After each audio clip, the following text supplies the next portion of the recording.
ਭਾਜੀ ਕੀ ਨਵਾਂ ਲੈ ਕੇ ਆਈ ਜੇ? ਉਹ ਕੀ ਹੋ ਗਿਆ ਲੈ ਕੇ ਆਇਆ ਆ ਬੇਟੀ ਉਹ ਭਰਾ ਰਮਾਨ ਨਾਲ ਕੋਈ ਗੱਲ ਨਹੀਂ ਰਵਾਨ ਨਾ ਭਾਈ ਰਵਾਨ। ਅੱਜ ਆਪਾਂ ਵੈਰਾਈਟੀ ਲੈ ਕੇ ਆਏ ਆ ਮਯੂਰ 골ਡ। ਠੀਕ ਹੈ ਮਯੂਰ 골ਡ।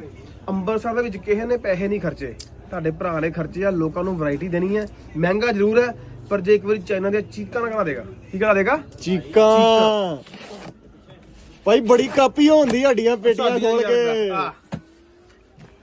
ਸਰ ਤੇ ਕਾਪੀਆਂ ਵੀ ਹਿੱਟ ਹੁੰਦੀਆਂ ਹਨਾ ਇਦਾਂ ਹੀ ਆ ਲਓ ਜੀ ਲਓ ਜੀ ਇਹ ਮਯੂਰ 골ਡ। ਆਪਾਂ ਪੰਜਾਬ ਤੋਂ ਬਾਹਰ ਚਲੇ ਜੇ ਨਾ ਸਾਰਿਆਂ ਨੂੰ ਪਤਾ ਹੈਗਾ ਕੀ ਹੈ। ਠੀਕ ਹੈ ਮੈਨੂੰ ਸਭ ਤੋਂ ਜ਼ਿਆਦਾ ਆਰਡਰ ਆਣਗੇ ਬਾਹਰੋਂ, ਪਰ ਪੰਜਾਬ 'ਚ ਆਪਾਂ ਲੈ ਕੇ ਆਏ ਆ ਮਯੂਰ 골ਡ 12 ਤਾਰ। ਚੈੱਕ ਕਰੋ 12 ਤਾਰ, ਇਹਦੀ ਤਾਕਤ ਹੁੰਦੀ ਹੈ 16 ਤਾਰ ਜਿੰਨੀ। ਤੇ ਜਿਹੜਾ ਇੱਕ ਵਾਰੀ ਲੈ ਜਾਊਗਾ ਖੋਲ ਕੇ ਭਾਵਾਂ ਆ ਲੈ ਚੈੱਕ ਤੇ ਕਰਾਓ ਫਿਰ। ਆ ਲੈ ਚੈੱਕ ਕਰਾ ਦਿੰਦੇ ਇਹਨੂੰ ਐਡਿਟ ਕਰੇਗਾ ਤੂੰ।